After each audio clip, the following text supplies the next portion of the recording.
So good evening, everyone. I'm Britta Teleman from Halmstad University. I'm part of this team, and we're from Sweden, and the project partner in this project is Region Skåne, which is a regional healthcare provider. So I'll talk about the co-construction of child personas in a project that we're doing, where we are developing this. Can you just lift the microphone up a bit? This one? Yeah. Yeah, sorry. Thank you.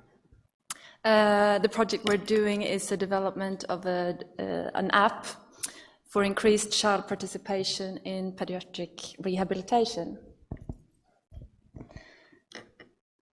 So the background to the project is that children in healthcare lack tools to independently communicate their needs, their child perspective. And in Sweden, the United Nations Convention on the Rights of the Child is to become law. And studies show that children want to be more involved in their healthcare, but that healthcare has no tools for turning this into practice.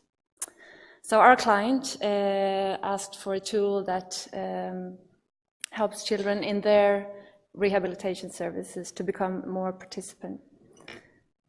And what we're doing is an app that lets children engage with different subjects when and where they feel fit for it, so not requiring them to deliver answers only at rehabilitation visits. So how can we gain a child perspective in our project and make this tool relevant for our users, which are children with both cognitive and physical disabilities? Well, we have a participatory design process where we strive to have as much child participation as possible, and we strive to co-create throughout the process. But there are also problems with co-creation because you do not have constant access to your users. And I'm going to talk about a tool that can help you then, which is called Persona. And a persona is a user profile based on demographic data and interviews, which is very important, the interview part, because a persona is meant to be really detailed and represent a personality rather than a more general user.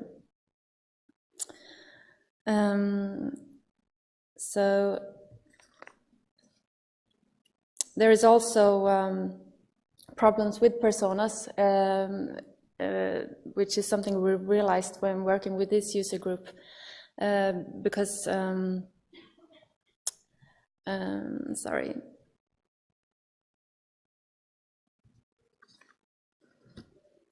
Yeah, one problem with this user group is the communication, which can take a lot of time and energy, and children with disabilities rarely have much spare time and should be really careful with how they spend their energy. So we simply cannot ask to see our users too often or have too long interviews. And also some of these children struggle with expressing emotions and abstract subjects such as motivation or goals in life. And these are some of the persona drafts that we did in the initial phase of the project, based on the interviews that were already done with the children, with the staff, and with parents. And to confirm and develop these personas with a deeper child perspective, we went into the next stage, which was the co-creation workshops with children. And in these workshops, the children created characters based on themselves, and our workshop methods were adjusted to the children's abilities and to this context. And in doing this, we created an image bank. Some images were redesigns of communication tools already being used in rehabilitation, and some images were designed from scratch, specifically for this workshops and based on the interviews that we had.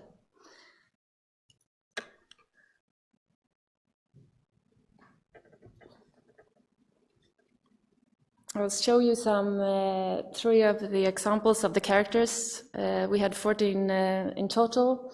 So these are 3, and as you can see,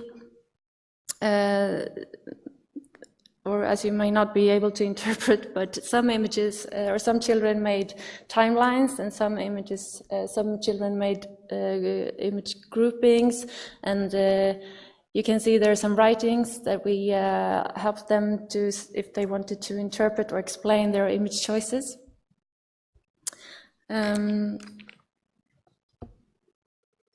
These 14 characters that we got were we're also describing different themes like family, personality, physical struggles, interests, tools, friends, transports, etc.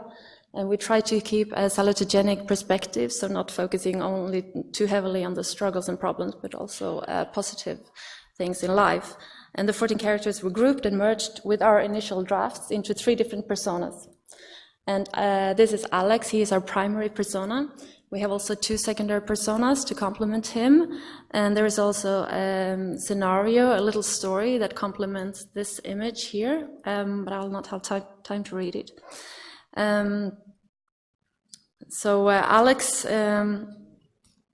Alex was chosen because we believe the children that has emerged into Alex has the most benefit from our tool. And what we got from these co-creation sessions was more details on the children's attitudes, their personal views, such as what is important to me, dreams, fantasies, how these children go about doing things, different ways they use to express their struggles, their feelings and symptoms. And of course, we got image-based input, which was important in this project, as this is a design project. So how do we use this persona of Alex? Well, he guides us in decisions. So when we have a dilemma where we struggle what to focus on, we ask, okay, what would Alex benefit from? What would Alex prefer, for example?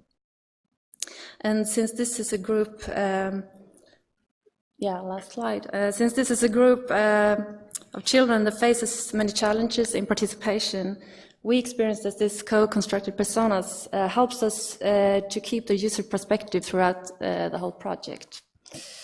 So these are some sketches of the prototype that we are developing now, still in an early stage. But I want to share them, and we have also the app with us here if you want to see it later. And on behalf of Halmstad University and Region Skåne, thank you for listening. Thank you very much. Thank you. Questions, comments? How long have you been working at developing the app? How many months? When did we start? A year ago, or 1.5? A year? A year ago, yeah. Okay, I just ask because we've had some experience developing apps, and they always take 10 times as long as we thought they would. They do. They do. Very true. Is it ready to test? Well, we have kind of a demo, but it's still, we haven't developed all the parts in the app, so we have some ready to try or test to see the logic in the kind of a game. Any other questions or comments?